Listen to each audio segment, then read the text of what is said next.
Hi, hoping you are well and welcome. Today I'm going to talk about something that I've been considering lately.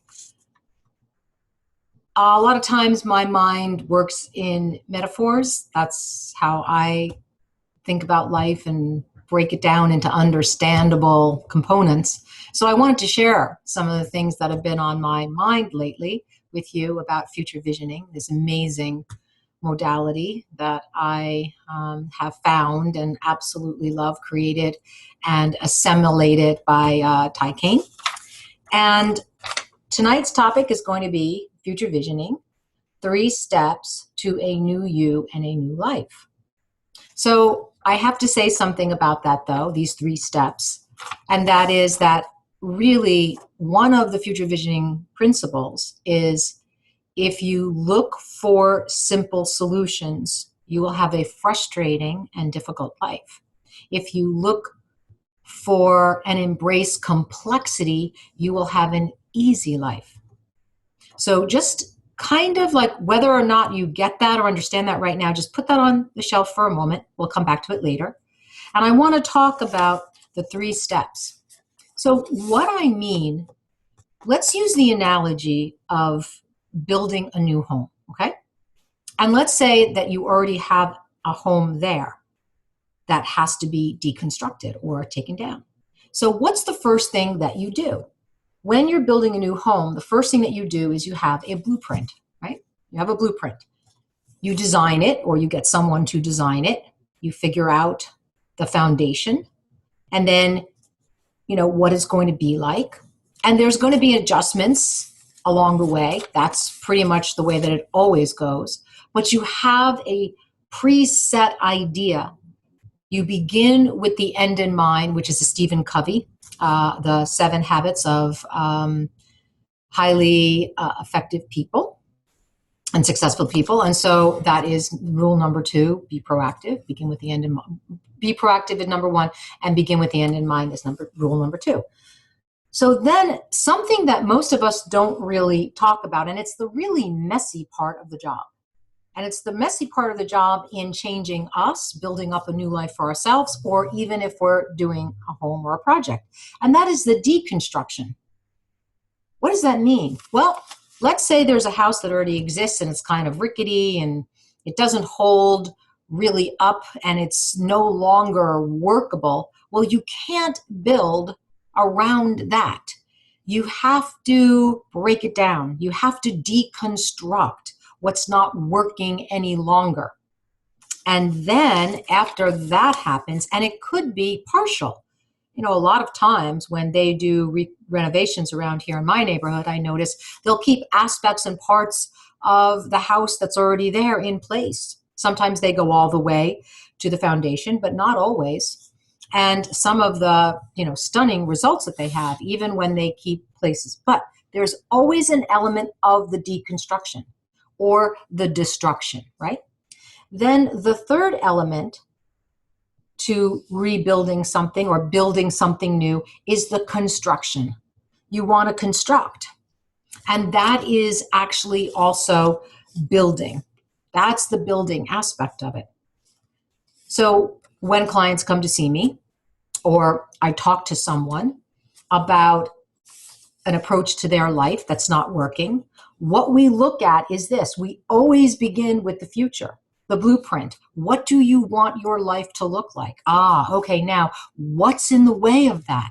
What's the blocks to succeeding? What's the blocks to getting you the fulfillment?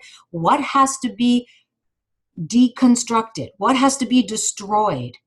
And then what will we construct? What will you construct and put in its place that will be new and shiny and really give you the satisfaction that you're looking for? So those are 3 very important components. And what I find is that a lot of times in the modalities that I studied before future visioning, the deconstruction is actually undersold or emphasized, and it's a really, really important part.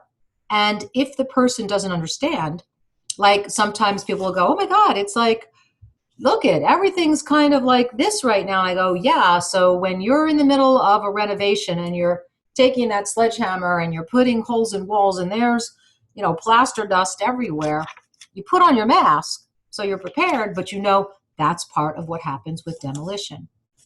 Okay, and of course this can happen very, very fast and quickly. I mean, I'm not saying that we're supposed to be, you know, standing around, you know, bemoaning the changes. This happens very quickly, but there are 3 stages, and I want to just break it down for you. So here it is again. The first one is the blueprint or the design. And that's your bright future. That's you actually designing and creating your future. The second part is the deconstruction or the destruction. All right, the demolition. And then getting rid of the old that doesn't work. You've got to do that. If you are working on success, you've got to get rid of the blocks to that success, the negative beliefs that limit you, the limiting beliefs. Those limiting beliefs are like the old, you know, toilet bowl or kitchen sink that doesn't really work anymore and is not aesthetically pleasing to the rest of the design, right? Okay. Then what you do after you get rid of it, after you break it down, is you construct. You actually create the new habits, the new beliefs, the ways of being. There's more to it than this, but this is the basic general outline of what needs to happen in order for it to really take root. And then there's the establishing, right? And the building of the new. Why is the new so important? That's a good question. Well, there's a lot of parts of you and a lot of approaches to life that you have that are working just splendidly. So you don't need to change that, right? But something that I heard recently that I loved, and that was Lazarus, who is a channeled being, and this work is based on, you know, some of his philosophical and metaphysical understandings. And he said, you need to be willing to be wrong on the way to creating what's right. And I remember the moment that that happened for me. I was sitting in a workshop and I was thinking about how I loved to be right. Who of us doesn't like to be right, right? We love it. We love being right. You know, isn't that when we tell somebody, I was right about that? You know, yeah, I saw that one, and we like it. We don't like to be wrong. We don't like to be wrong. But then I had this moment of clarity. I was sitting there and I went, wait a minute. I would love, and actually I want to be just as willing to be wrong as I am about being right. Excuse me. And in that moment, I had this revelation that if I made it okay to be wrong, I wouldn't be as stubborn. And, you know, believe me, peeling away stubbornness, that's a whole other issue. But that moment, there was a layer that got peeled away. And a couple of months later, I found FutureVisioning, and I found out that a lot of the things that I had thought was correct, was true, really wasn't. And so I was open to discarding or deconstructing what wasn't working in order to construct what is now working. So once again, and another thing that I want to just mention, hint, hint, the next upcoming video is going to be about the 4 bridges or aspects to change. Because if you want to change any negative reality at all, limited or negative reality, there are 4 steps. And this is quite clearly delineated. And I'm going to talk about that next video. So just keep in touch and look forward to that. And I'll be talking to you really, really soon. And have a wonderful and bright future. See you soon.